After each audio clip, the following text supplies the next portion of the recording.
positions of hopelessness and helplessness. The government gives them the drugs, builds bigger prisons, passes a 3-strike law, and then wants us to sing God Bless America. No, no, no. Not God Bless America. God damn America. That's in the Bible for killing innocent people. God damn America for treating us citizens as less than human. God damn America as long as she tries to act like she is God and she is supreme.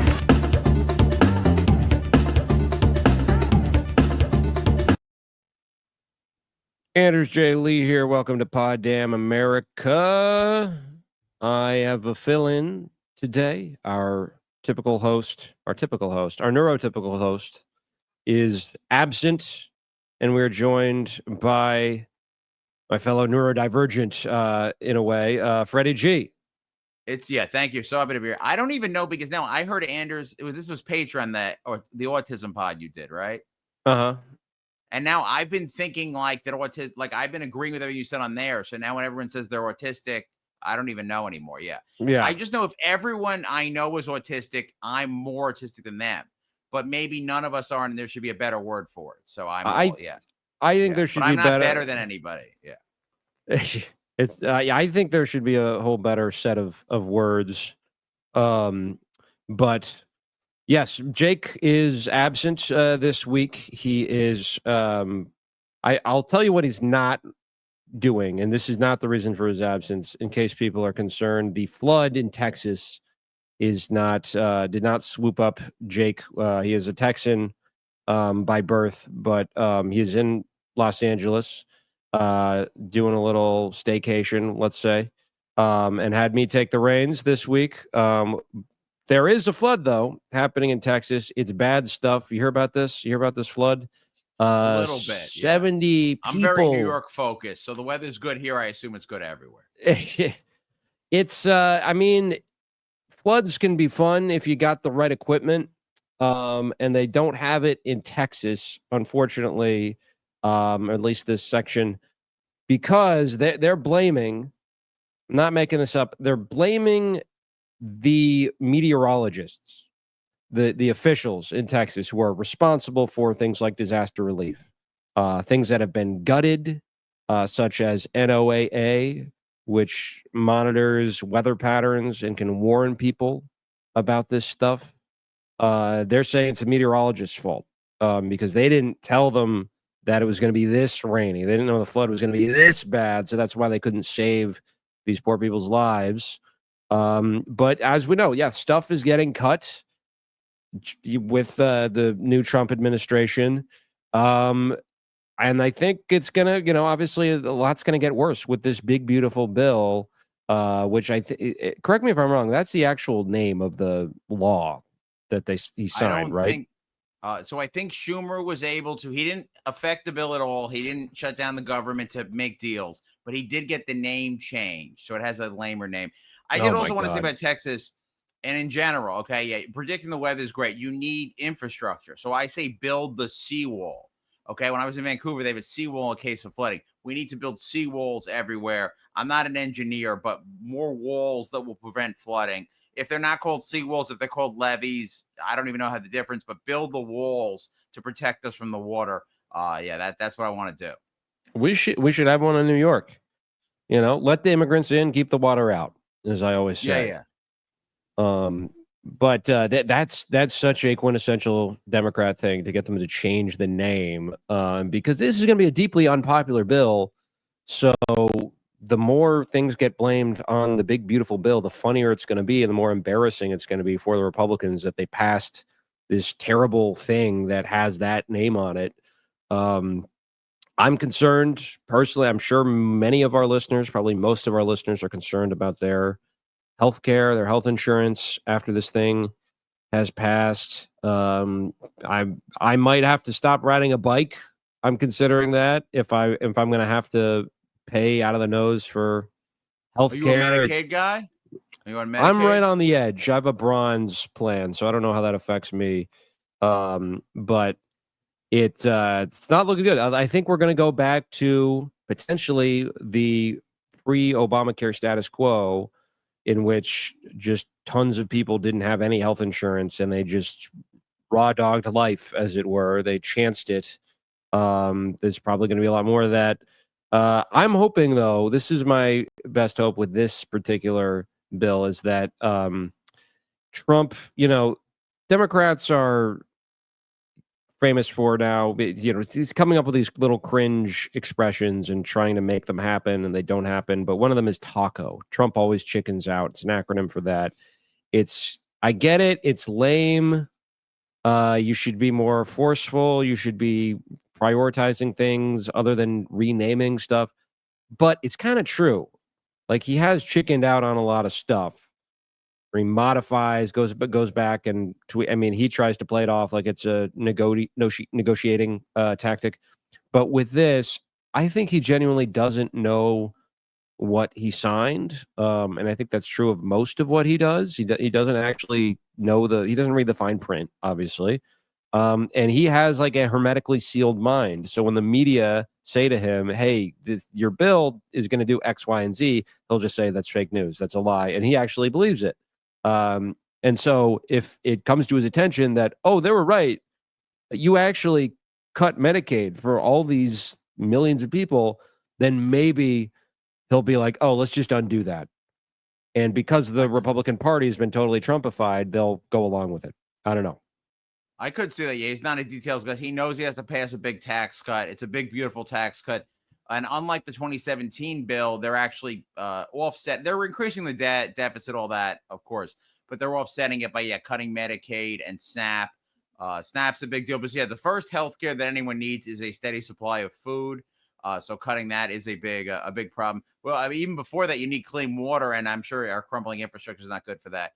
So my understanding of Medicaid is it didn't exist, then LBJ made it, and then Obama expanded it. So does this cut the entire Obama expansion? Does it cut less than that or more than that? And then does it cut some of the original LBJ piece? Also, it's fine if you don't know. That was just the questions I had. No, these are, we didn't get time to research it that way. These are important questions that I'm sure we'll be getting the answers to soon. I think it's unclear, some of it, but I know states are partially responsible for Medicaid.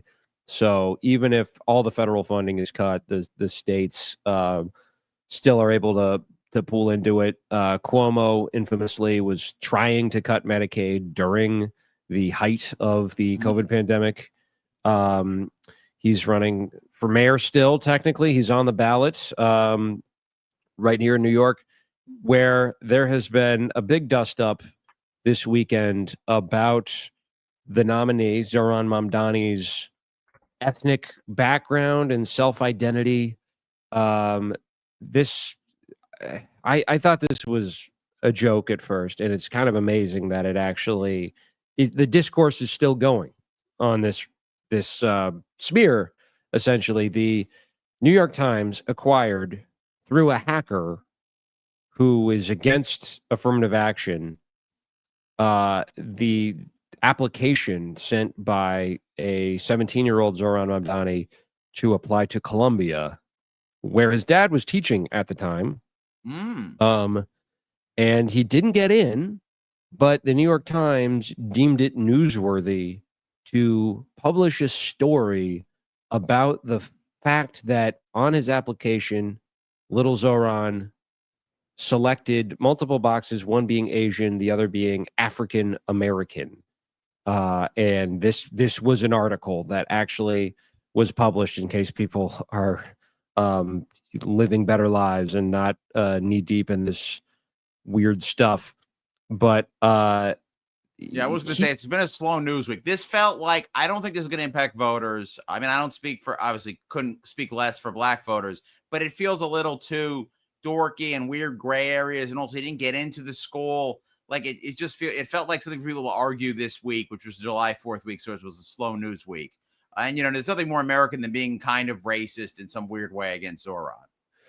Yeah, I mean, the story to me is the fact that the New York Times actually deemed this worthy of publication. This is a New York Post style story. This is not what you think of or perhaps naively, what I think of as a New York Times story. I've never been a fan of the New York Times, but they have been spinning out as of late. They couldn't handle the primary. They didn't know who to go with. There was no clear candidate in the New York Times lane, so they just had this pathetic, set of articles where at first they have a poll of their New York City big shots, just people they selected from around New York City who they thought, oh, this seems like a reasonable person, and they liked Brad Lander.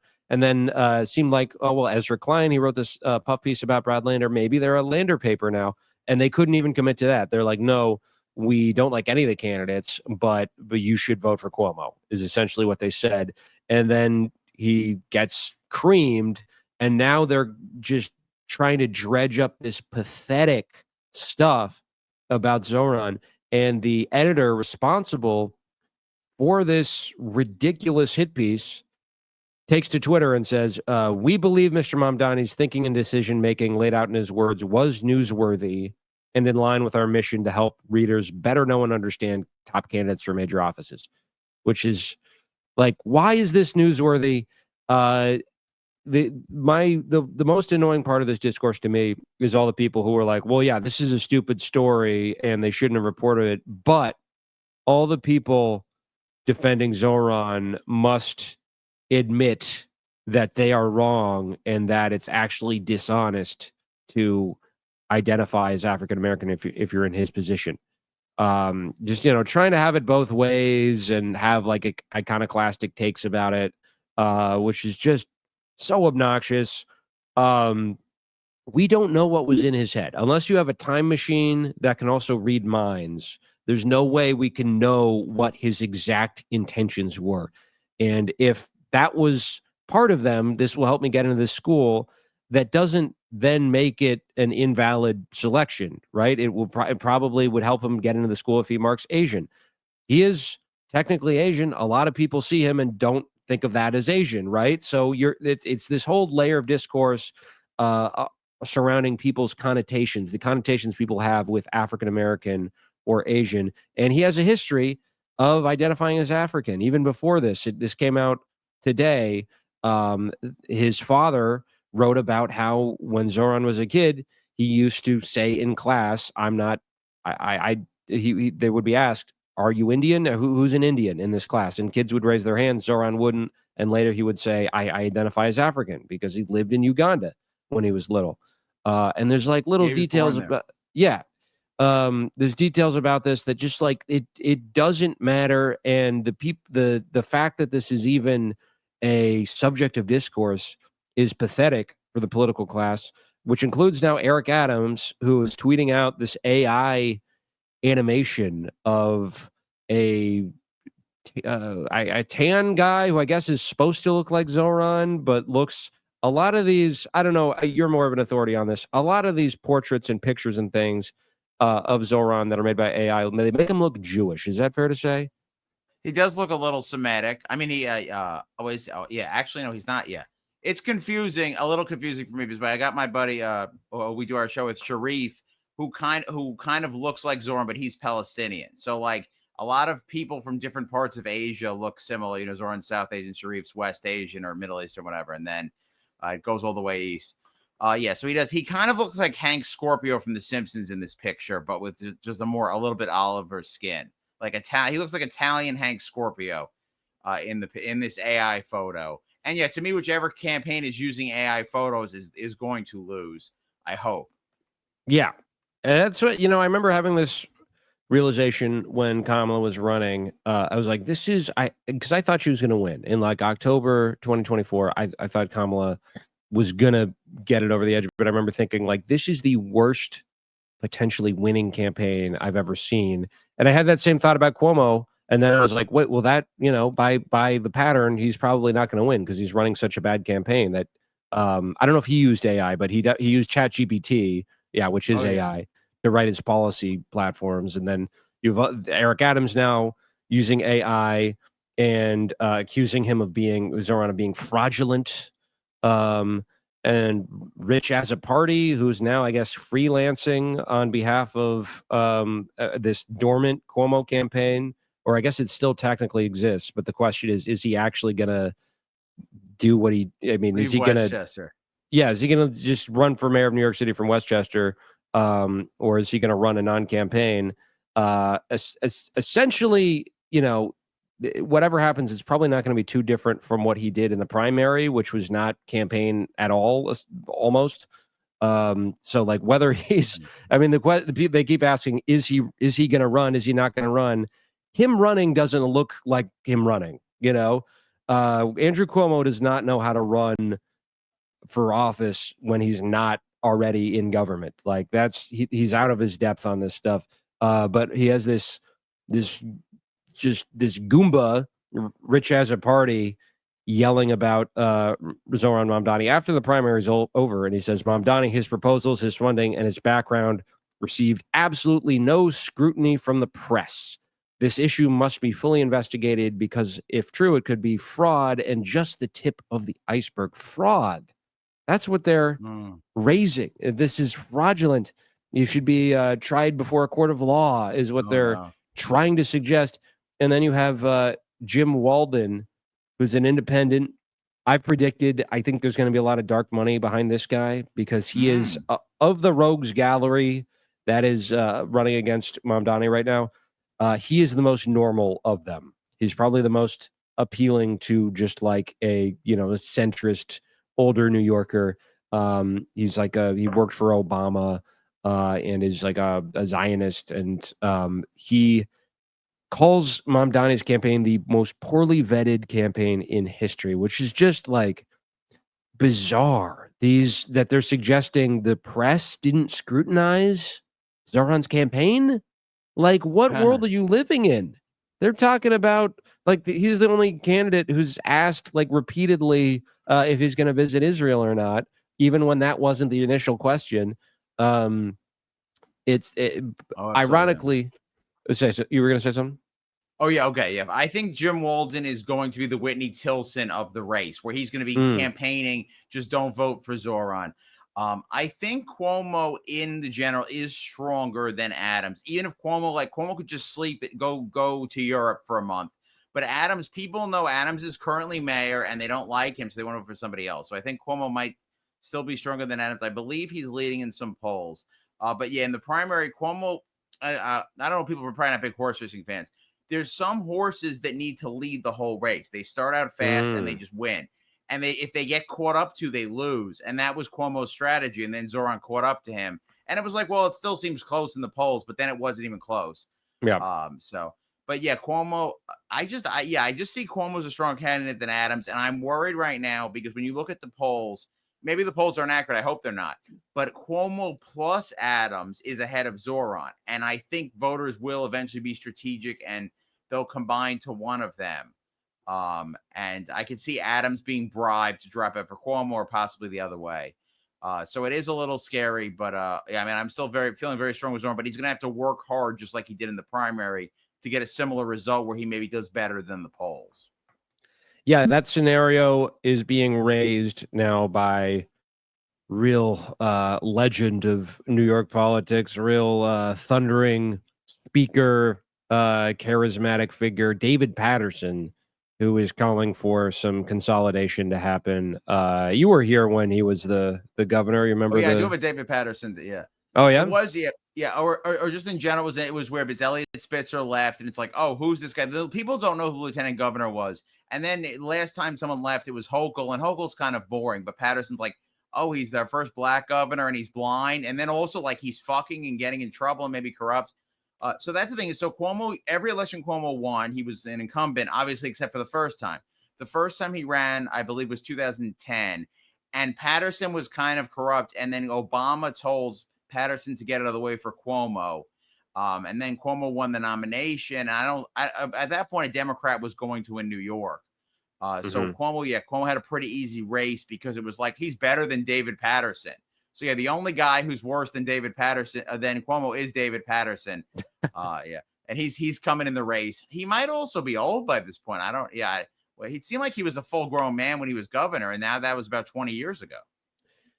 Yeah, he's just calling for, he's just giving a press conference as if anyone cares what he thinks, and suggesting that this happen. But it is funny that so far anyway, you can't get any actual office holders to come out and say that. You need the retired guy to just dust off his cap and just say you guys should do this. I think, I don't want to be too overly optimistic. I do think Zohran is going to win, and I was not as confident of that going into primary day. I thought he would get the nomination, but I did not know it was going to be this much of a blowout. I think that lead does afford him some wiggle room, and it's going to be tough to beat. Yeah. I would tell people, and I'm going to do this. There's apps you can get to see if your friends are registered. There's a lot of people who might like Zohran but aren't registered. And texting your friends and being like, you can vote for Zohran, and you can mention one good thing he's going to do. Like, he's going to freeze my rent personally. So yeah, you can tell them to register, because people need to register by October, and they would easily vote for Zohran, but they got to be registered. There's stuff like that you can do, because he's already persuaded a lot of people who might not actually be able to vote. Maybe they just moved from another state or something. Yeah. Well, as tempted as I am to get on a tangent about Patterson and Elliot Spitzer, who I'm realizing now maybe we'll do a series at some point on Vanquished of people who did not run but were going to, but then they couldn't. Yeah. People like Mario Cuomo, for instance. Elliot Spitzer. It's all New York governors, yeah. Yeah, a lot of that. He's a fascinating. It's funny, the mayors run and then the governors don't. But Spitzer's a fascinating guy who there's a lot of what ifs there, because he was pretty he got set up by Wall Street. I mean, he was having dalliances, but anyway, across the pond, similar situation going, or actually different situation, but their socialist politics have interesting dynamics, and that is a new party forming. Zarah Sultana, who was a Labor member of Parliament, announced this week that she is leaving the Labor Party and starting a new party, and she said it's going to be with Jeremy Corbyn. Apparently, though, it comes out later, no one told Jeremy Corbyn. Mm-hmm. Or at least he was against announcing at this stage. Because I've been following this somewhat closely for a while now, his status, because after he lost the 2019 general election, he went back to being an MP. He stopped leading the Labor Party, and he was then kicked out of the Labor Party by this guy, Keir Starmer, who promised to do all of the Corbynite stuff, but only more effective. Like, he would be better at getting elected. And then he gets in, and it's very evident that this guy was lying from the jump. He even went so far as to not declare himself a Zionist. I saw Keir Starmer in that 2020 leadership election. Oh my God. But he's been very pro-Israel. Yeah. Now he is, and even that, he's like trying to like have it, trying to be all things to all people. And he said, like, I'm a friend of Israel, but I do not call myself a Zionist. So I don't know as much about him, but I read a book by Ilan Pappy at the Israel Lobby, and they helped groom Tony Blair to take over Labor. I mean, this was about 20 years ago. It's like, I sort of feel like Keir Starmer is a bit of the new Tony Blair. Oh yeah. So I don't know if they did the same for Keir Starmer. I could see it, but I don't have the evidence. So I don't want to be right. Sound like a nut. But yeah, it's possible. And they might have been like, don't say you're a Zionist. Once you have power, you can do Zionist stuff. It's all good. Yeah, perhaps. I mean, I think that was just him trying to get, because he is similar to Tony Blair in the way he has governed somewhat, or at least his policies. But there's a big difference in that Tony Blair was a genuine ideologue. Like, he really believed in the third way and centrism, Clintonism. He's a big admirer of Bill Clinton. And that was a different time where, the Soviet Union had just fallen. Neoliberalism was much more strident. And Starmer really doesn't stand for anything. But now he's kicked out Jeremy Corbyn. Corbyn, for the past year, has served as an independent MP and has been, if you follow his public statements, he's been hinting at, because he gets asked this question a lot. One of my big regrets is I had a chance to meet him in 2023. And I had this joke that I was should have told him but I just I didn't think of it for some reason, and I think this is a joke. Maybe he would retell, and he probably wouldn't credit me, but that would be fine. This is the fantasy I've worked up in my head about the counterfactual. Yeah. In the fantasy, he can credit you. Yeah, he's like Anders Lee. Yeah, I get. But I would be happy even if he did. But that he should start a new party, call it the Labor Party, just take out the U. That's the ticket. And it's possible that'll happen now.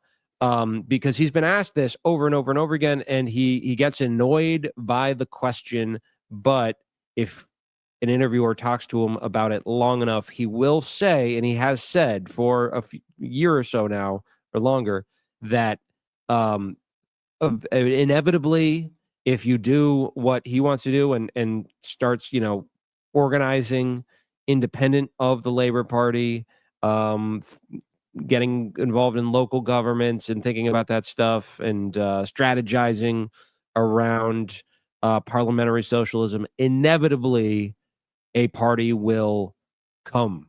It will form.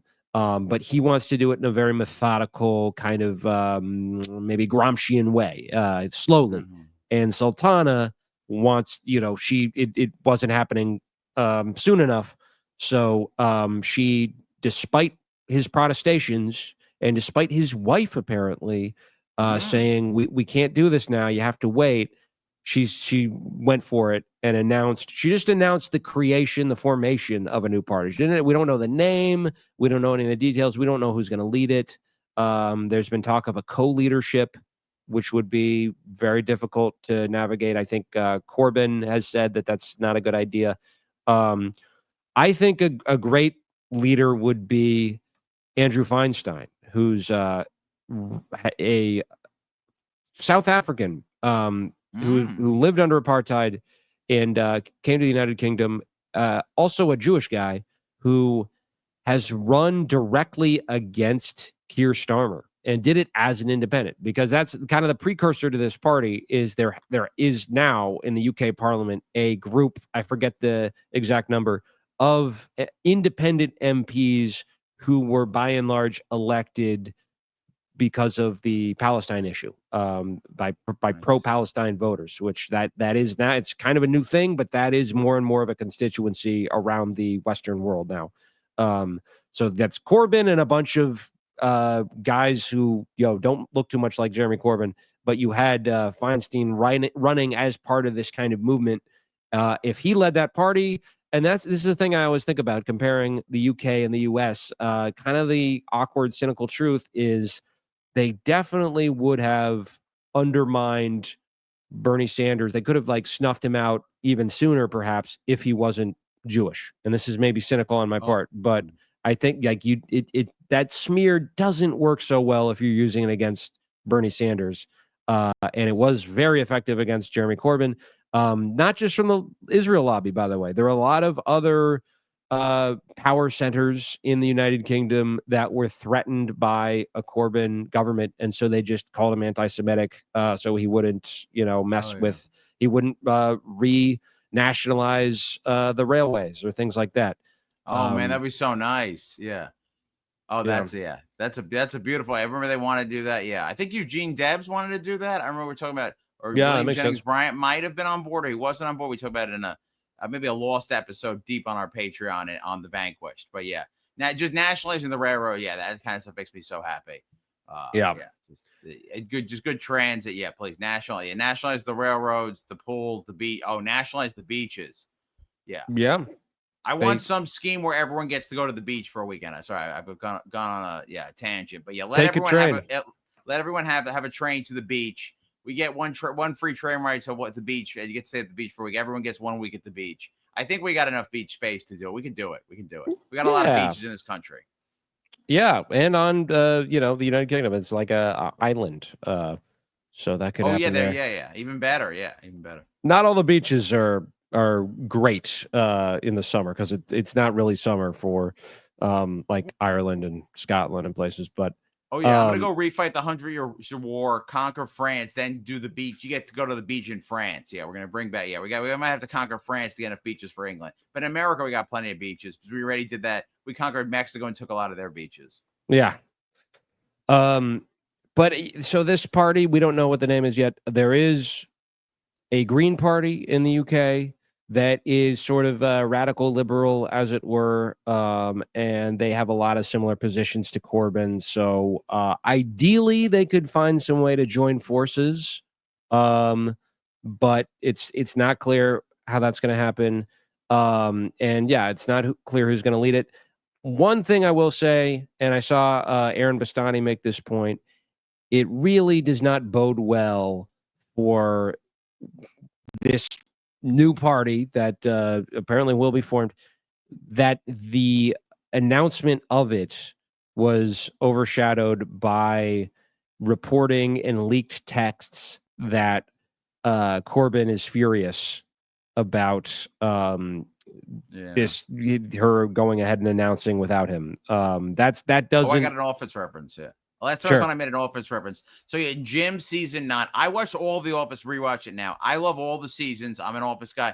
I love the late seasons are still good. They're not as good as the early, but they're great. So Jim is offered his dream job, but Pam isn't on board. And then Daryl says it's not real until your wife's on board. So if Corbyn's wife is not on board with this party, it's not real. That's maybe it needs other things as well, I'm sure. But yeah, Corbyn's wife must be on board for this party to happen is my analysis. Not knowing British politics that well, but having rewatched all of The Office. Yeah, it's a good point. And hopefully, I mean, by now he's said, yes, we're doing this. But behind the scenes, he's been pretty ticked off, and that's not a good way to start. And we can't have people, leaking and going to the media, especially the Times, which in the UK is a right-wing paper. But Here too now. Yeah, we're moving there. Yeah, we're getting there. Yeah, the Sunday Times rather.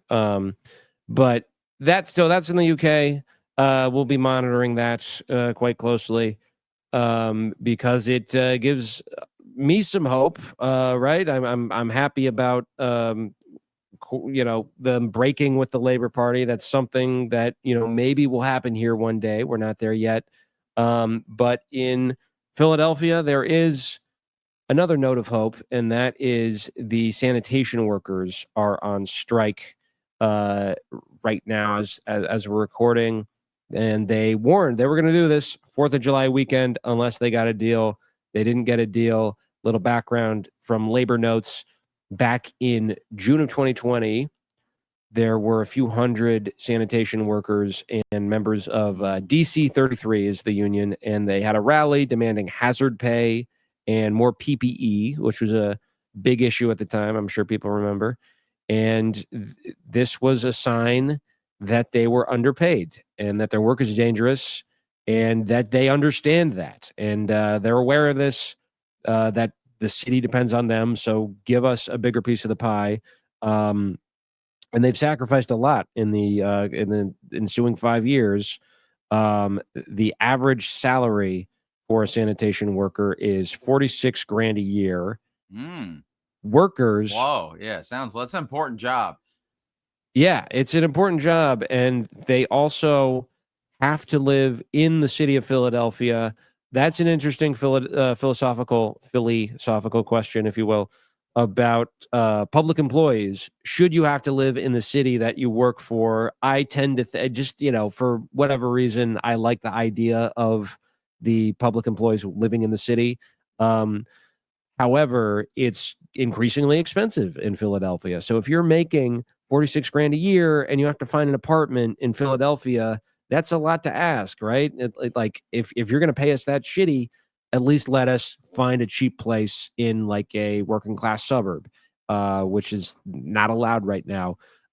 They did. Maybe they could have discounted, housing for government employees. I mean, just more affordable housing in general would be great. Yeah, now I'm worried because I live in Astoria. It's not too far from Long Island. When I see the garbage, I'm like, "Are you coming from Long Island to take my garbage? How dare you?" You know what I mean? They're taking it to Nassau. They got all kinds of money there. Maybe they're analyzing my garbage. Yeah. I'm giving my garbage to a local guy. Locally sourced garbage. There you go.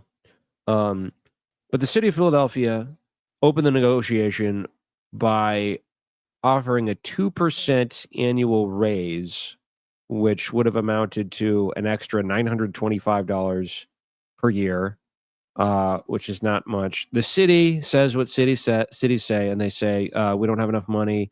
However, the mayor, Sherelle Parker, got a 9% raise on her salary. Her salary is already more than 5 times the average DC 33 salary. Just want to note, we mentioned 2023 earlier. I think that's when this was. Helen Gim ran for mayor of Philadelphia. She would have done a much better job. Just saying. Unfortunately, the progressive vote was split, but a lot of people saw this sort of thing coming in Sherelle Parker, who is a centrist politician, neoliberal type, who, they make it their mission when they get in municipal government to go to war with the public employee unions. Looming in the background of the mayoral election is there are a lot of city contracts now that are they're just being left on the table, and that Adams is not really negotiating because he's doing this thing. Even if you have the money, you just got to break their backs and you got to drive them to the point of striking just to show them who's boss, which is kind of the ideology driving all this. So I want to read some inflation rate just to show, like, so a 2% raise, you're losing money, real wage rate. So inflation's been low this year. This year we're looking at 2.4% inflation. So if you get a 2% raise, you're down slightly. But in 2001 we had a 7% rate. 2021 7%. 2022 6.5%. Then 3.4, 2.9. So you really, I mean, if you're getting a 3% raise a year, maybe you're keeping up with inflation or getting a little bit ahead. But when you're at 2 and below, you're not keeping up. So your wages are going down. And yeah, we need the garbage men. So yeah, pay the people with the useless jobs. Something else. 40% of people, according to the David Gray book, bullshit jobs, will admit their job adds no value to society. But everyone thinks that the garbage men add. Yeah. Oh yeah. No, okay. No, I don't know. It's not. We're just pulling my collar there as a podcaster. No, you we have to talk about what your other job that you do. Oh, I was thinking about the podcast job being useless. The other one has the its arts function. are not. Yeah, the arts are not like my wife's the stage manager. It's not about that, or hairdressers. Someone's like is a hair. No, it's not those. It's like the email jobs, or you're just like right. The jobs of denying people healthcare. I think someone got hired. They said their job was to deny people who requested affordable housing. So there's not enough of that. Those are the jobs. It's not. Yeah, it's not the stuff we want to do like that. We're informing people. That's all good. But either way, yeah. So especially the real jobs, the essential workers, whatever, however you want to call it, if you don't like Grabe or whatever, those jobs should get paid even more. And yeah, 2% a raise a year is a pay cut with inflation based on the recent history. Interesting point. Yeah. So that's why DC 33, the union out there, they're demanding an 8% annual raise along with $5,000 lump sum payments for workers who worked during the pandemic, which now, depending on your definition of pandemic, but what they're talking about was a while ago. So they've been getting screwed for a while, but especially in the past 5 years. And they also want the right to not live in Philadelphia, which I think everyone should have. Little interesting background on DC 33. They are a majority black union, and they do have a militant history. Earl Stout used to be the leader he was regarded as the most powerful black man in the city of Philadelphia. And that's saying something. And they did go on strike in 1986, which caused what we're seeing now in Philly, which is mass trash pileups. It stinks. It smells terrible in Philadelphia. Mayor Parker, come on, throw these people a bone, and let people go back to making cheesesteaks and not having to taste a cheesesteak with the smell of diapers infiltrating your mouth as you're biting in. Cities were traditionally throughout history just disease-ridden, smell terrible, rats, with diseases. I mean, New York still has a rat problem, but yeah, we're in a golden age of cities not being disgusting. And yeah, well, and because of things like garbage men, among other things, sewage and all that as well. Yeah. But this is This is probably how they're going to try and pass it off. They're going to be like, well, yeah, America was founded in Philadelphia. That's where what did they do? Write the Constitution. And at the time it was really smelly. So we're trying to recreate that vibe to give people more of an appreciation of the nation's founding, with not necessarily the sights and sounds, but the smells of 1776. But great point made by Paul Prescott in Labor Notes that more cities are going to be in a similar situation in all likelihood because, it's been 5 years since the COVID stimulus, the first round, right? And then there was more in 2021 when Biden took office. And there was even more in, I believe it was 2022 when the IRA was passed. And that's going to dry up. That money is going to stop coming in under Trump. So cities are going to have to figure out what to do with their finances. And to start now, maybe that's what the aim is, to start now and prepare the people for austerity in the future. But there are options that a city like Philadelphia has. For instance, UPenn, University of Pennsylvania, they have a $20 billion endowment that's just sitting there. And UPenn, guess how much they pay in property taxes? 0. Yes, zip, nada, zilch. That is true of a lot of institutions of higher learning. I believe Columbia doesn't pay taxes or pay. There's a lot of schools in New York City that have a similar sort of situation, and the money's there, and you got to take it if you want the city to work. Shout out, last note on this point, to a guy by the name of, I'll say the full name of this guy and you can guess who it is. Ladies love Cool James. Do you know who that is? Nice. Cool J. Yeah, amazing. Yes. Don't call it a comeback. Yeah, he's back to being cool. Yeah, I don't know. I don't think I thought he's cool. I don't know if he's done anything based in his whole life, but yeah, he's pro garbage people. Yeah, LL Cool J, as well as Jasmine Sullivan. They were supposed to play get a load of this title, the Wawa Welcome America Festival, which is, I guess, was going to be held by the city of Philadelphia and sponsored by Wawa, which is the grocery / convenience store of choice out there. And he said, no, I didn't know he had these kind of politics. I'm a fan of LL Cool J. Anyone who was in Any Given Sunday, I'm a fan of. Good, yeah. He has a great ab workout technique suggestion especially for lazy people. Apparently, if I remember seeing him explain this on a talk show, if you just flex your abs really hard for like 10 to 30 seconds, I think it is, you do that a few times a day, that's good for the abdominal. If you're trying to get shaped up in that area, that will help you. So thank you, Mr. Cool James. You're welcome on the show anytime. That is why he's named that, by the way. Ladies love Cool James. Let me issue a correction. Okay, so Wawa is not a grocery store. It is a gas station that serves like hot food as well. You can get groceries there. They have a little, but you're getting groceries at a gas station. Okay, maybe the Philippines will not like me. Yeah. Okay, it's also, in addition to the things I said, it's also a gas station. You can fuel up yourself and your tank at Wawa. Nice. Yeah, and Wawa, yeah. Philly also, yeah, home of where Benjamin Netanyahu grew up. I recently found out Bane, I think, is from Philadelphia, the fictional character in the Batman movie, and that does make sense. Really? Netanyahu and Bane be from the same place. Yeah.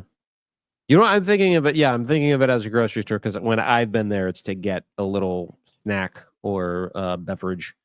Oh, yeah, you can get a snack and a beverage. Yeah, it's just, you don't go your week shopping there. You're more on the road. And yeah, they are beloved. Wawa is beloved. They don't have any in New York State, I don't think. So yeah, it's very beloved. And you're in Pennsylvania and to the south when there's a Wawa. It goes down Maryland, Virginia too. Well, where you can't get your food distributed, little segue here, maybe a little too dark, but in Gaza, there was a few food distribution points that Israel opened fire on. I know you were just on Bad Hasbara, the Matt Lieb show. What happened with this situation? Oh yeah, so just overall, yeah, they have okay. So it used to be UNRWA would distribute food, and then there was some accusations maybe some of the food would get taken by Hamas, but overall they were a UN agency. They had been around since the Nakba, and they were good at distributing food. And then they were defunded and then pushed out. And then they made up. I don't have the article for it. They made up the Gaza Health, the Gaza Humanitarian Fund, which is kind of an Orwellian name. They now distribute the food. And there's like IDF soldiers, and then I think also American mercenary soldiers there guarding the food, making sure nothing goes wrong. And there's a bunch of hungry, unarmed Palestinians come in to get the food. And then at some points, people have broke out shooting, and hundreds of Palestinians have been killed. At different points, there's like tear gassing going on. Now, tear gassing, the cops do it to Americans, but it is a war crime to tear gas somebody. I'm not really sure why America doesn't do it to citizens. But I believe it is banned by the Geneva Convention. Wow. He was talking about like there's drones. There might be drones dropping tear gas. I wasn't completely sure, but they're just the food distribution is being turned into a way to kill a bunch of people. Because there's always Israel's goal is the demographic threat is Palestinians existing, so reduce the amount of the Palestinians. And they weren't able to get away with just not feeding anybody in Gaza. But now while they're feeding, they're also killing. And then other people, it's hundreds are dying, but then there's maybe that's who they could verify from the Gaza Health Ministry that those numbers are usually a floor. There's people getting injured, and like I don't know if there's hospitals or they're malnourished. It's probably hard to recover from the injuries. So yeah, it's just another it's one of the more Nazi-esque things that's happened, which is saying a lot because it's been whatever. I don't even know if it's still 20 months of genocide. It just keeps adding up. We're getting close to 2 years since October 7th. Yeah, definitely a disturbing situation continuing to unfold. It hasn't ended. There is something that I know you know a lot about that we wanted to get some more thoughts on, and that is something from, I guess now, 2 or 3 news cycles ago, but the potential war with Iran. That's another example of Taco. Gotta hand it to the libs. Oh, yeah.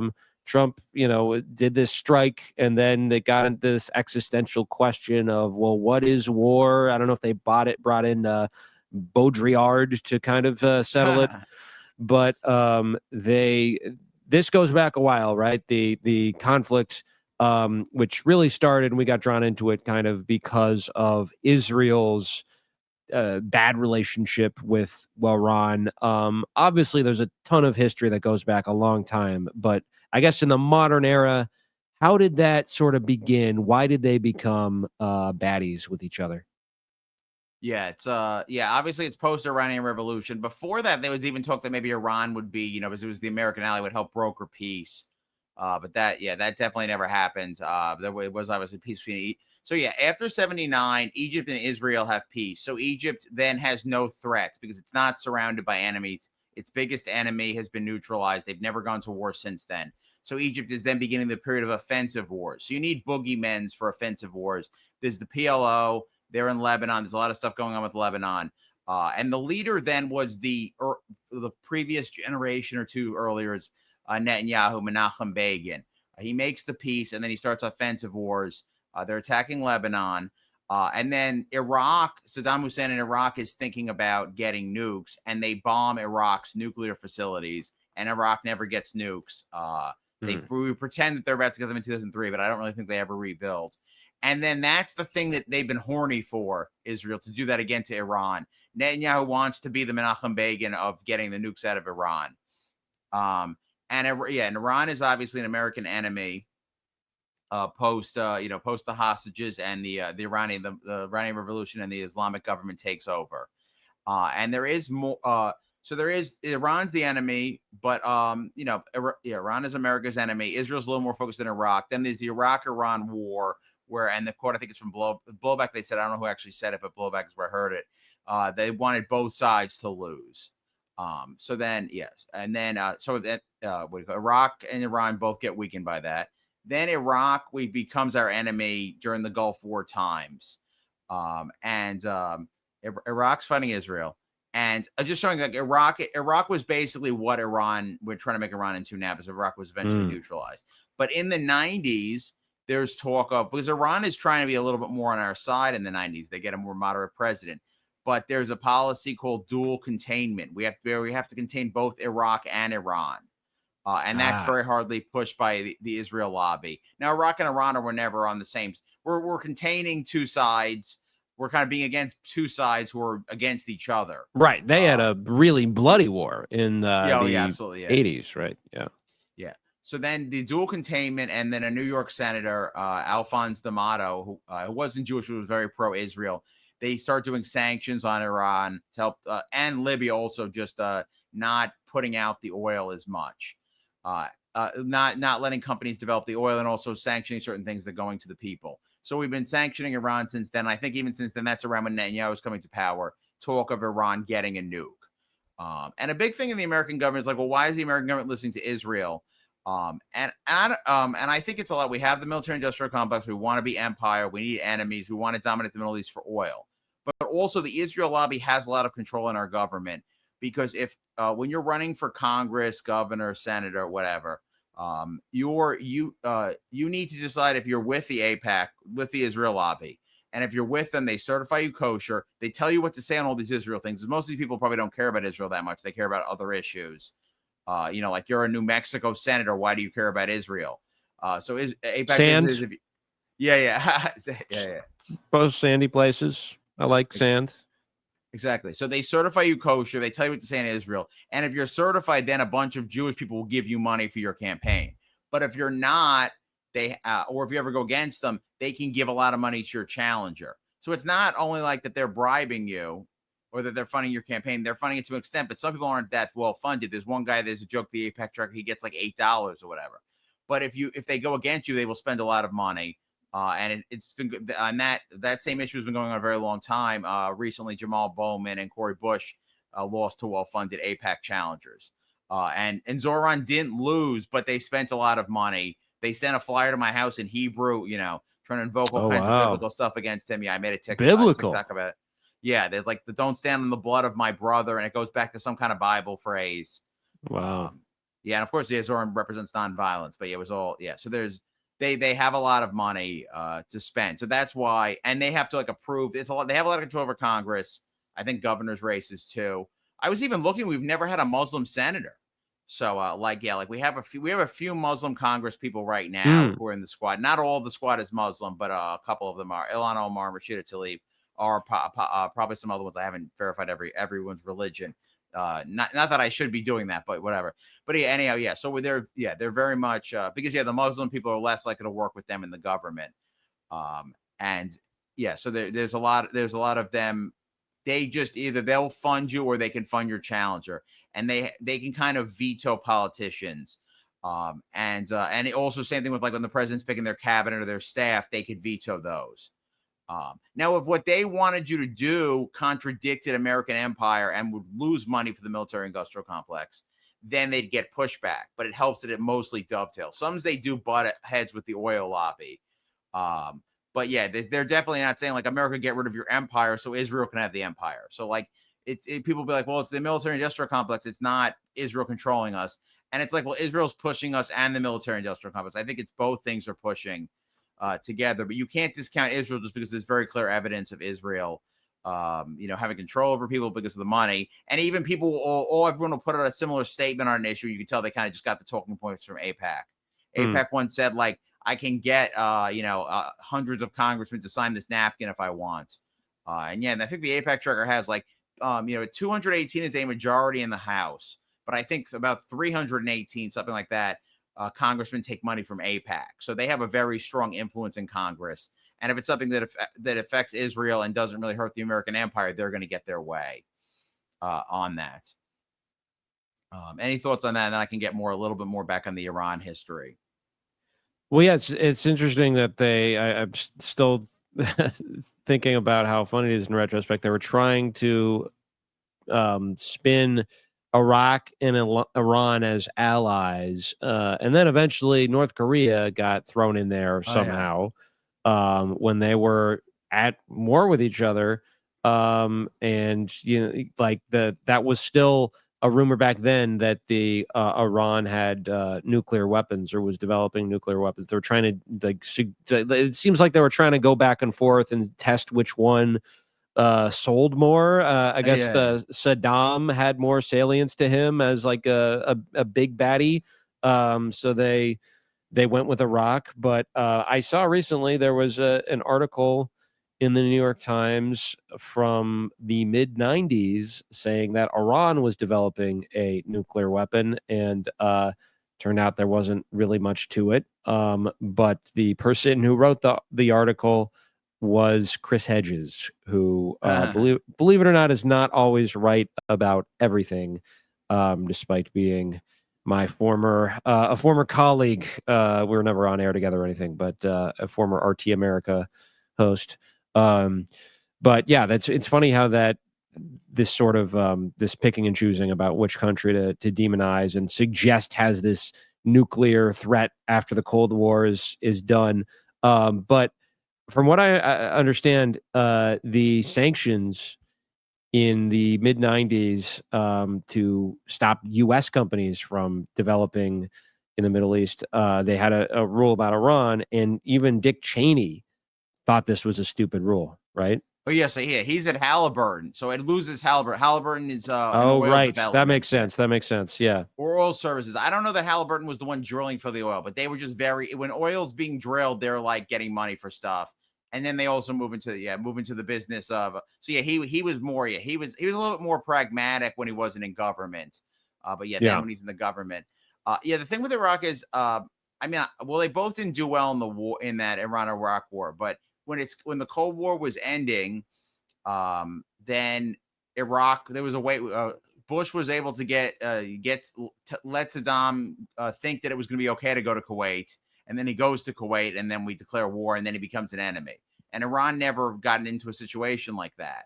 And then once Saddam was our enemy, we're sanctioning Iraq. Also, everyone, like even me, like I was a kid, but like you're trained to hate Saddam. So like he's a guy we know. You know what I mean? Yeah. A lot of us were too young to remember 1979 and the hostages, but we all knew about, Saddam. So, we're going to take out Saddam. That's awesome. I remember thinking, I was pro-war at the time. I was stupid. I haven't been pro-war since. But there was Saddam was just ready for a lot of the consent had been manufactured in the 90s that was then used for the Iraq war in 2003. They added on top, obviously, the BS about weapons of mass destruction. But we already were trained to hate Saddam if you were the average American, which maybe I was at the time, especially post 9/11. We wanted to find someone to hate. So then the problem is that we take out Saddam. So then you're going to have to, let's move to Iran. There's even a Lewis Black joke where he said, we only invaded Iraq instead of Iran because Bush is going alphabetically and he's stupid. He was awesome. He was saying some base stuff back then. And I remember talking to Soldier. Oh, yeah.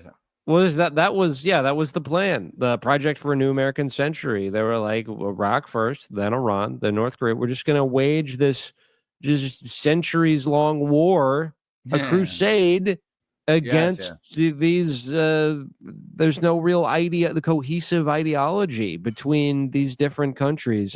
Something I have, I guess, fantasized about is the show The Man in the High Castle.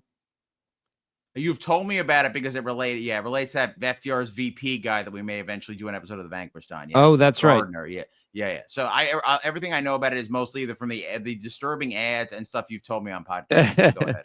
Yeah, it's I was really into it for the first like half of the first season or something like that. And then Andrews just loves counterfactual. Doesn't matter if you're a Nazi. A counterfactual is very excited. Yeah, I'm anti-Nazis, but this one is interesting. They did burn all the swastikas after they finished making the show, for the record. But I just think about that show in regards to Project for a New American Century. Like if there is a similar show about if they actually succeeded and like that dystopian weird world that would be like the entire Middle East if America had succeeded in like recolonizing it, and then also like North Korea and Cuba and the random places, if like the PNAC vision had come to fruition, like what kind of weird dystopian things would happen. It'd be an interesting show. Anyway. And our Secretary of State now is Marco Rubio. We did an episode of The Vanquished on him. His slogan when he ran for president was "A New American Century." Yes.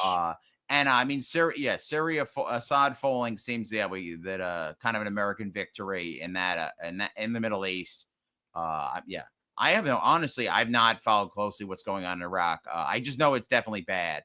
And now kind of the one anti-American one in the region, I guess, is Iran of the really big countries. There's always the talk of okay, they're funding Hezbollah, Hamas, that kind of stuff, so it connects to Israel. So Saddam falls. Saddam falls, and then I remember talking to a soldier around. I was the same age as the soldiers. He was visiting us at college, and he was like, "Oh yeah, we're gonna fight Iran next." So I've always been looking for an Iran war next. And there's been, I was one obviously recently, almost an Iran war. In Trump's first term, he bombed, he killed their defense minister. There was almost a war. At some point, Biden was letting Israel attack them. So it's always been, if we do another war, it's with Iran. The reason why North Korea was the smartest country in the acts of evil was they got nukes. I'm not sure if they had nukes when he called them acts of evil or shortly afterwards. But once you have nukes, like I remember when Iran got bombed recently, it was like, well, they didn't have nukes because we wouldn't have bombed them if they had nukes, because we have never bombed a country that has nukes. If we bomb a country, based on history, there's 100% chance they don't have nukes. I kind of think they have sort of Schrodinger's nukes. I think it takes time to enrich the uranium. I don't know exactly, but it seems like it takes a little bit of time to get the uranium up. And they haven't. Iran never actually did it. Oh yeah, okay. So then there's always a push to kind of be Iran the boogeyman, make them next, but we don't do it. Iraq's a failure. Obama comes in, and then Obama does the peace deal. And really, AIPAC was a big failure by AIPAC. An Obama supporter, Cory Booker, who had been in a big AIPAC guy and best friends with Rabbi Shmuley, their friendship broke up over it. Netanyahu at some point speaks to Congress and kind of like shows Obama up. I believe that incident is related to the Iran deal. I believe. I'd have to make sure the dates on everything. But there is a lot of that. So, the Iran deal was the big failure. And, Obama had some credit to do something different. And, it's kind of the one thing leftist, that and Cuba are the things leftists like. So the Iran deal happens. Any thoughts about the Iran deal? But then we'll get to, obviously, it doesn't stick after Obama's gone. Right. Yeah, that's the main thing. It's like, we waited. And that was the big refrain in Obama's first term. It's like, just wait. When he gets that second term, balls to the wall, he's gonna really lib out, and he'll show you what the point was. And then he does two good things, and they're immediately just stripped away. What did that last? The Iran deal past 2015. That lasts, I guess till 2017. Yeah, when Trump does away with it. And the Cuba thing, Biden doesn't really make any changes to Trump's reversals. So just a fleeting moment of, I guess this was the point of Obama. Here we are. Yeah. So the Iran deal, I think America unfreezes a bunch of assets up front, takes away some sanctions. So they get a bunch of money up front. And then the thing is, we're going to do really good inspections to make sure they don't have nukes. And everything I've heard, and I used to be like a Pod Save America listener, and they love the Iran deal. But they would say it was real. Like they weren't going to get nukes under it. Maybe they didn't even want to. So they get all this money and everything, but then AIPAC doesn't want it. So people like Marco Rubio and Trump don't want it when they're running. Also, Trump's idea is if Obama did it, I want to undo it. Yeah. I don't like Obama. I'm definitely it was definitely the hate. His presidency's always kind of feel like a hate fuck, but especially it was a hate fuck of getting rid of anything good that the black president did. There was a little bit of a racial aspect to it, but also the AIPAC aspect. So then, eventually he puts the sanctions back in and we become a little more saber-rattly with Iran. It takes a few years for him to really undo the deal. But by early 2020, there was a chance 2020 COVID doesn't happen. And it was the year we do the deal. We do the war with Iran. But Trump always chickens out. And that the taco thing was invented by Wall Street. And when you're just betting on what Trump will do. Yeah. So if you're doing a trade and your trade is based on whether these insane China tariffs that will destroy the economy stay, it might make sense to say he'll chicken out. It wasn't supposed to be a thing you said to Trump or a thing that you would say if you were involved with Trump. It was more of a thing of someone who was gambling was. Right. I mean, Yeah. And you have to be careful saying it to him too many times, or he'll like think of that when he's deciding whether or not to chicken out, and he might commit to the thing, and then we'll be fucked. Yeah, like if I'm betting against the Minnesota Vikings, well, they always choke. But if I was playing them, I wouldn't say that because that would motivate them to beat me. So Chuck Schumer messed up. Knowing the Vikings, knowing the Vikings, that would get in their head and make them lose. They would make them blow like a 40-point lead. Yeah. So, but that's the thing. Yeah, it's a thing. It was a thing made up because Wall Street is basically just gambling on what the government's going to do in the aspect of trade anyway. So it was a gambling thing it was a gambling strategy that was working, but it wasn't supposed to be policy. Also, it wasn't about Iran. It was about the tariffs. It wasn't supposed to be a thing to goad Trump into starting a war with Iran. Chuck Schumer just appropriated in a very weird way. And he is he's not cool, but he is a perfect AIPAC guy in that he says his job is to make the left pro-Israel. So Schumer and AIPAC are a very lockstep. So yeah, it might have been someone at AIPAC who thought to do that. And yeah, then just with Iran, they're always, when anything's going on with Palestine, maybe is Iran paying protesters, or they're just they're the only boogeyman we really have left who doesn't have nukes. Because yeah, North Korea has nukes.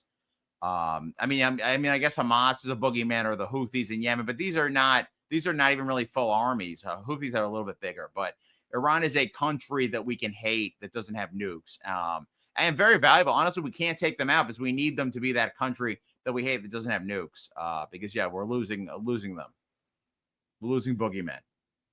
Yeah, there's a shortage. Boogeyman, who's it going to be after Iran? And I guess we'll all be dead. Yeah. Oh. And it is sad, but yeah, Iran was, Persia has a long history. They do have a lot of oil, Iran, but their long history, they're never fully colonized. They tried to have some level of democracy in the early 1900s. Then the mid-50s, they're having democracy with Mossadegh, and they could have gotten the shot. And then America does the crazy coup where it's Eisenhower, it's Churchill right before he retires, his second premiership, and then it's Kermit Roosevelt, Teddy Roosevelt's grandson, who's on the ground. At one point, it's not working, and they're like, give up, but he's like out of communication. And he personally, Kermit Roosevelt's like, I'm getting this done. So and they might have actually been a one-man kind of guy. Yeah. And there's like a fun spy book on it or whatever. So it was and then since then, Iran has definitely resented us. But yeah, there's no reason Iran can't have a decent government, and all that. Like, and be good. Yeah. Like there's nothing inherently evil about Iran or like backwards or whatever. Like, yeah. They've been around a lot. They'll probably be around after America's gone too, but Persia and Iran have been around a very long time.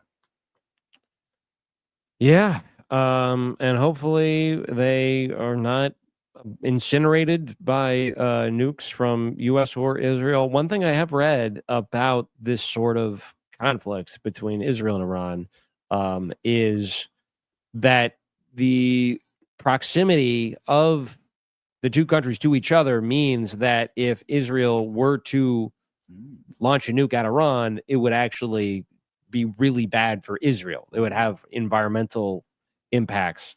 Do you think that would stop them, given how lunatic the state of Israel has become, as Norman Finkelstein calls it?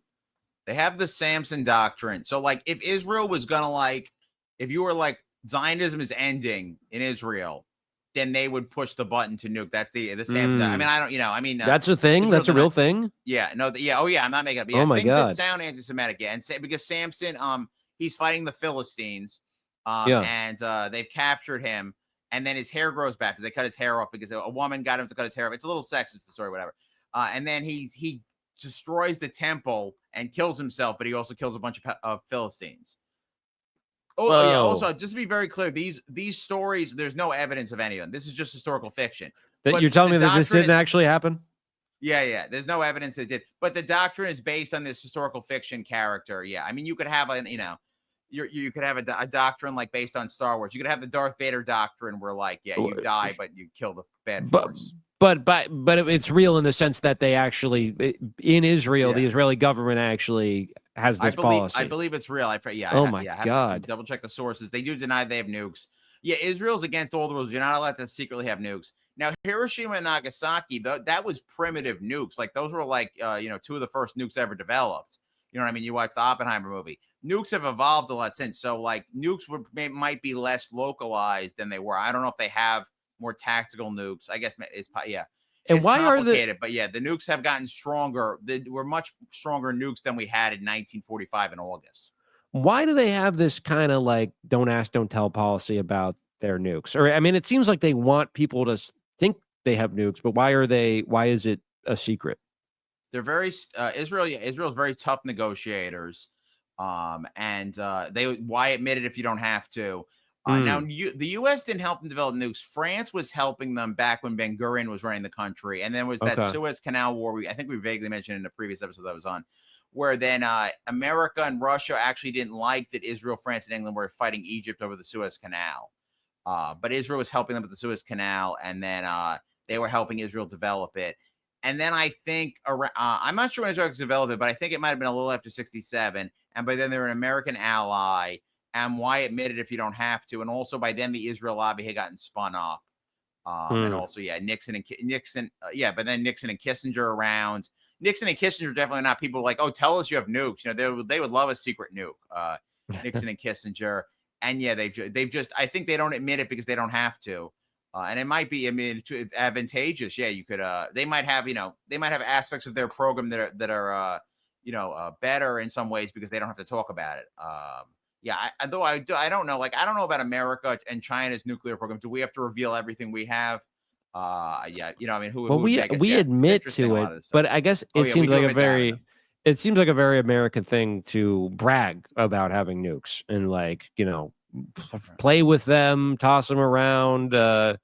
I'm I don't surprised. know that so I don't think we admitted to them until we just did one.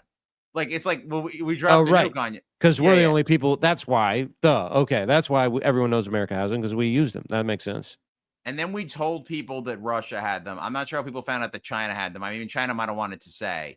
But yeah, the reason people know that Russia has them is because at some point America told everybody.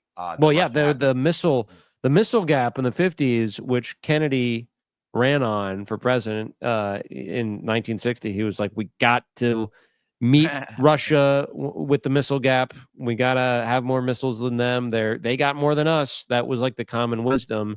Then he gets in power and learns that there is a missile gap, but we're beating Russia like 100-1. We had way more missiles. I don't know if that was all nuclear missiles or not, but I think the context is that the nuclear ones are important. The non-nuclear ones aren't, once you start the nukes, yeah.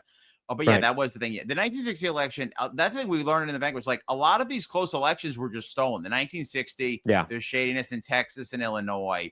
1876 is our closest ever. It was it was pretty much bullshit. There's really no way to really know who won, and there's all kinds of bad stuff. 2000, same thing. So yeah, I'm a voter. I vote in presidential elections, but if they're really close to presidential election, it will probably get stolen. And if it's not that close, then your one vote probably didn't make a difference, even though, I would still show up. Yeah, that's true. Well, I mean, not to be really dark, but like, if it comes down to it and we're on the precipice of some like just solution of some kind that would functionally end Israel as we know it or apartheid, like, do they push the button? Do they say, fuck it, we're going to go out like legends and just kill a bunch of people? Do they destroy?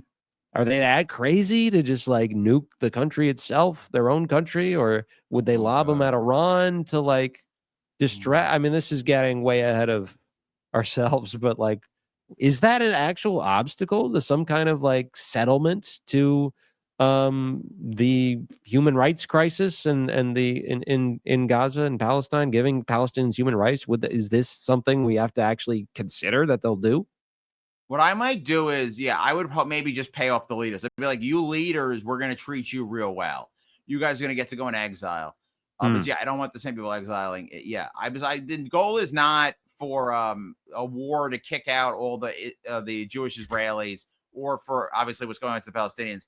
It's to just make it either a multi-ethnic democracy, maybe some kind of binational character that I'm still kind of working on understanding. But that's the goal. And the goal is, to do it non-violently. It's not about, that the Palestinians should become strong, because then it would just be people fighting to the death in this small place of land. So, the goal is, and the ending of apartheid wasn't really very fair because the white people kept all the resources, but that was non-violent. So yeah, you really want you want a non-violent solution that creates a multi-ethnic democracy, and it is. I mean, living in New York, yeah, the Jews and Muslims live side by side, and it's fine. So that gives me some hope. Yeah, for things. Yeah, there's nothing inherently bad. Also, in history, as a Jew, if you look at the history, most anti-Semitism has come from the Christian end, and it's not close. Right. So yeah, the Muslims have treated us better. So yeah, they're trying to distract us with all this stuff recently. The Christians are trying to distract us, but yeah, the fear is Jews and anti-Semitism wise is on the Christian end.